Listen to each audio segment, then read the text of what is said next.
Hey guys, तो हम लोग एटीट्यूड को डिस्कस कर रहे थे अपने एथिक्स के इन लेक्चर सीरीज में।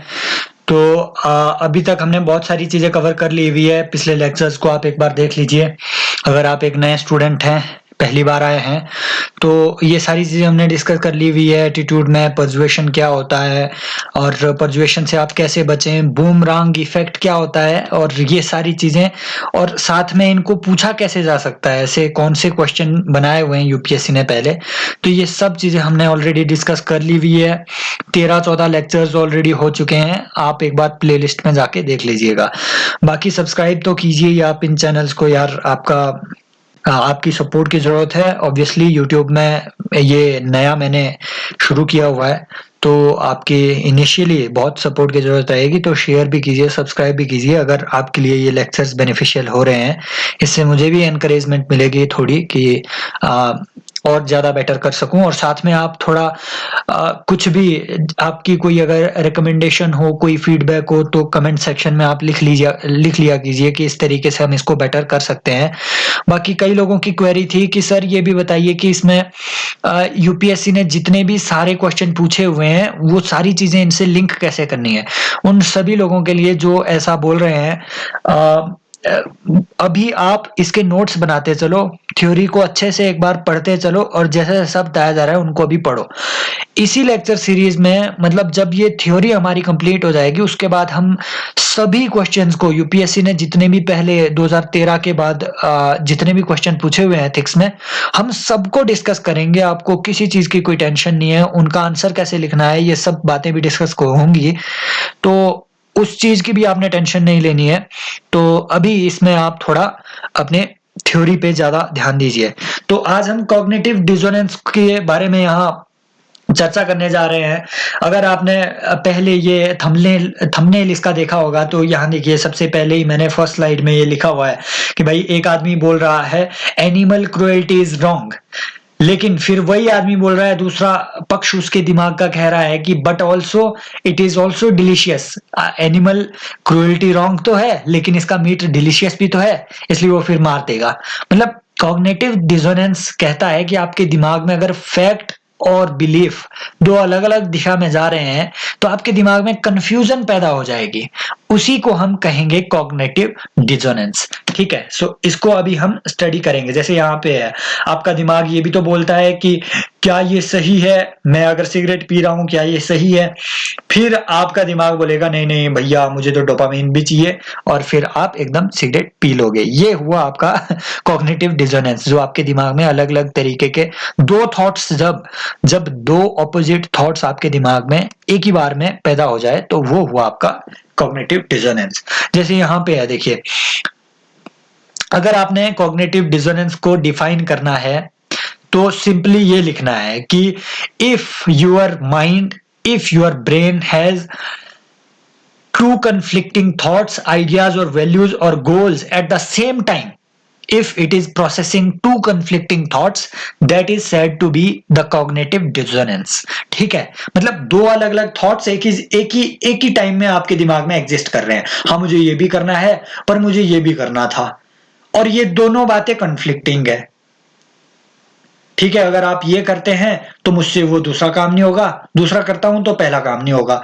इससे एक कंफ्यूजन आपके दिमाग में पैदा हो जाएगी। उस कंफ्यूजन को हम कहेंगे कॉग्निटिव डिसोनेंस। जैसे यहां दिया हुआ एग्जांपल, यस और नो और मे बी की जो सिचुएशन आगे आती है कि हाँ, क्या वो आदमी सही है, यस भी है, नो भी है, फिर आप बोलोगे हाँ मे बी सही भी हो सकता है।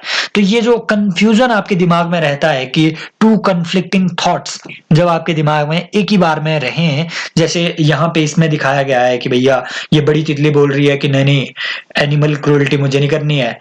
फिर इसका इसका इसी का दिमाग फिर से बोल रहा है कि नहीं नहीं भैया, इनका मीट भी तो डिलीशियस होता है, तुझे तो क्रूरल्टी करनी पड़ेगी, डिलीशन चाहिए। तो ये इस तरीके के जब थॉट प्रोसेस आपके दिमाग में चलेंगे, वो हुआ आपका कॉग्निटिव डिसोनेंस। तो यूपीएससी ऐसे क्वेश्चन इसमें बनाती है, जैसे what do you understand by cognitive dissonance. तो बस इतना सा एक्सप्लेन कर देना होता है आपको। यूपीएससी में थ्योरी के क्वेश्चंस में सिर्फ 2 पेज भरने होते हैं। 2 पेज मतलब 8 मिनट में।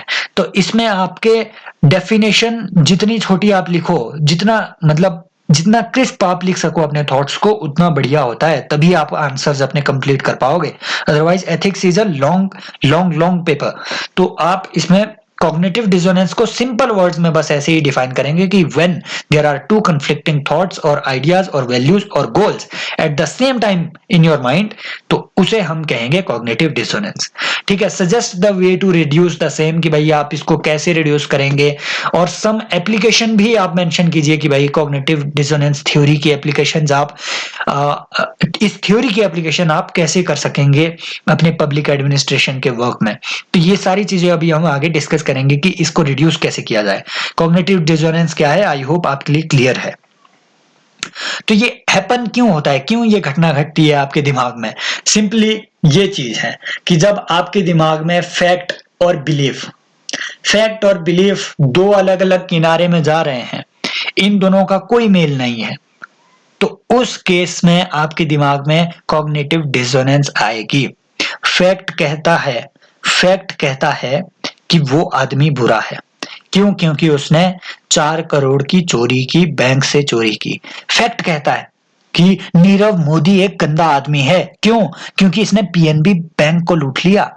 लेकिन आप अगर नीरव मोदी के दोस्त हो बचपन के, और नीरव मोदी ने आपको ठीक ठाक उस टाइम खिलाया पिलाया है, और आपके दिमाग में उसकी इमेज ऐसी बनी हुई है, यार ये तो महादानी आदमी है, ये तो परमात्मा है, परमात्मा, तो आपका बिलीफ उससे मैच नहीं करेगा। फैक्ट एक डिफरेंट बात बोल रहा है, बिलीफ कुछ डिफरेंट बोल रहा है। फॉर एग्जाम्पल, फैक्ट कहता है कि आसाराम एक अपराधी है, एक रेपिस्ट है, फैक्ट कहता है। लेकिन बिलीफ आपका नहीं कहता। वाई? क्योंकि यू आर एन आसारामी भक्त।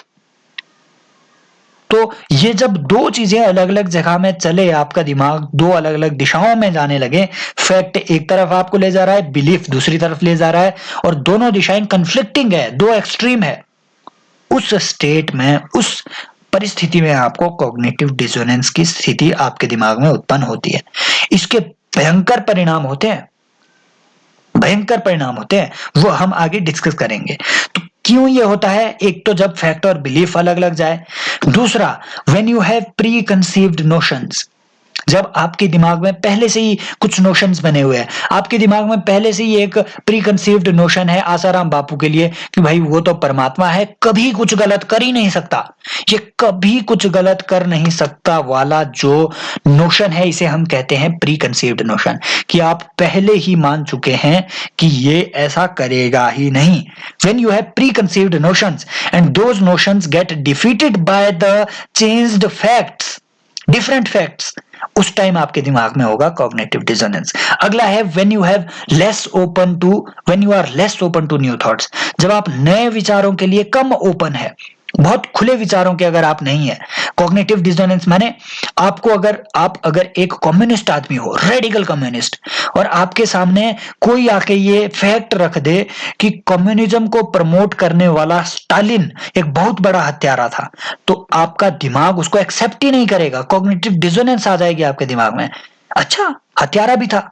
नहीं यार, वो तो कम्युनिस्ट था, ऐसा कैसे हो सकता है? कम्युनिस्ट होना मतलब हत्यारा ना होना, ये आपका एक प्री कंसीव्ड नोशन हुआ। आपने अपने दिमाग को पहले ही आप बोल चुके हो कि जो ऐसा आदमी होगा वो ऐसा बिल्कुल नहीं करेगा, जो कम्युनिस्ट होगा वो ऐसा बिल्कुल नहीं करेगा। क्यों? क्योंकि वो तो गरीब लोगों की बात उठाएगा। आपने पहले ही अपने दिमाग को ऐसा बोल रखा हुआ है, इस वजह से आप एक अच्छा डिसीजन नहीं ले पाओगे, जिस वजह से आपके दिमाग में कॉग्निटिव डिसोनेंस आएगी। राइट? तो एक सेकंड, मुझे ये क्लियर कर लेने दो। ठीक है, आप नए थॉट्स के लिए ओपन नहीं हो, आप रेडिकल हो गए हो, जैसे वो रेडिकल कम्युनिस्ट था, इस वजह से उसके दिमाग में एक cognitive dissonance I. Third, when your facts and beliefs do not match, ये मैंने एक्सप्लेन कर दिया हुआ है। When you have set up a strong and unachievable goal for yourself, जब आपने अपने लिए इतना बड़ा गोल सेट कर दिया हो जो कि अनअचीवेबल है और बहुत ही स्ट्रॉन्ग है, उस टाइम भी आप कॉग्निटिव डिसोनेंस की परिस्थिति में आ जाओगे। क्यों? फॉर एग्जाम्पल, आपकी हार हो गई उस काम को करते करते, आप अपनी हार एक्सेप्ट ही नहीं करोगे। मैं हार गया, अरे यार ये तो मेरा बहुत बड़ा सपना था, मैं हार ही नहीं सकता हूं। उस टाइम आप एक स्ट्रेस में आ जाओगे, ये कॉग्निटिव डिसोनेंस में आ जाओगे। व्हाई? क्योंकि आपका एक प्री कंसीव्ड नोशन था, एक अनअचीवेबल ड्रीम आपने सेट कर रखा था, और उस अनअचीवेबल ड्रीम के साथ, अनअचीवेबल टारगेट के साथ आपका प्री कंसीव्ड नोशन था कि ये तो मुझसे होना ही है, मैं करके दिखाऊंगा। उस वजह से आपके दिमाग में ये कॉग्निटिव डिसोनेंस आ जाएगा। इंपैक्ट क्या होते हैं इसके? इंपैक्ट, पहला क्राइसिस ऑफ कंसाइंस, ये मैंने आपको बता दिया है। क्राइसिस ऑफ कंसाइंस क्या होता है?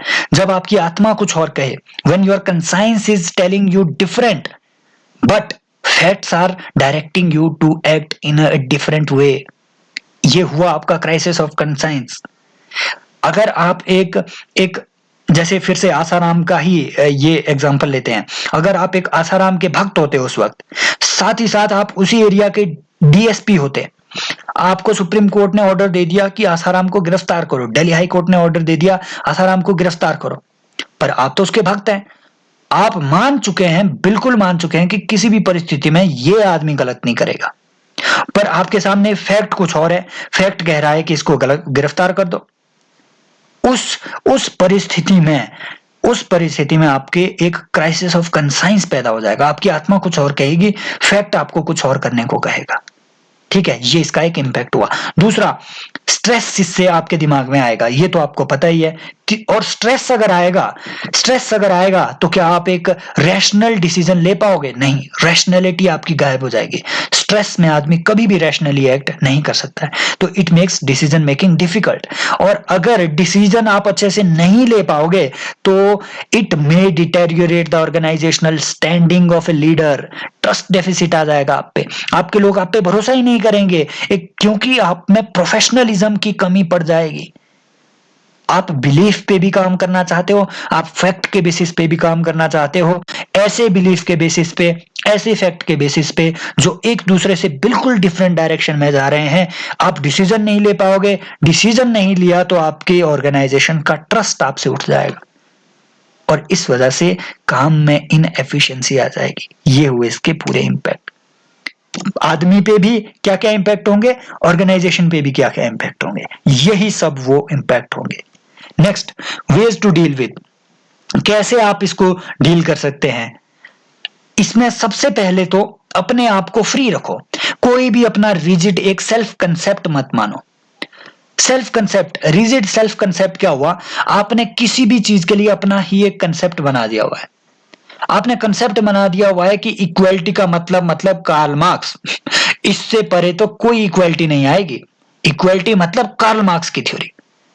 अगर आपने ऐसा रिजिड कंसेप्ट अपने लिए बना रखा हुआ है तो आप दूसरों का कोई थॉट एक्सेप्ट करोगे ही नहीं, और जब एक्सेप्टेंस नहीं होगी, लेकिन फिर भी फैक्ट आपको कुछ डिफरेंट कहेगा, फैक्ट आपको कहने लगेगा कि Karl Marx was a historic failure, Marxism was a historic failure, fact तो आपको ये कहेगा, हिस्ट्री ये कहेगी, पर आपका रिजिड जो अपना सेल्फ कंसेप्ट आपने अपने दिमाग में बना दिया हुआ है, इसे एथिक्स की भाषा में कहते हैं, साइकोलॉजी की भाषा में रिजिड सेल्फ कंसेप्ट।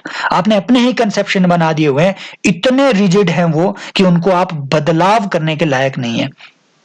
और जब कोई दूसरा आपको चैलेंज करेगा उस टाइम आप उनको रिप्लाई नहीं कर पाएंगे। तो ये हुआ रिजिड सेल्फ कंसेप्शन। ऐसा कोई भी रिजिड सेल्फ कंसेप्ट मत बनाओ।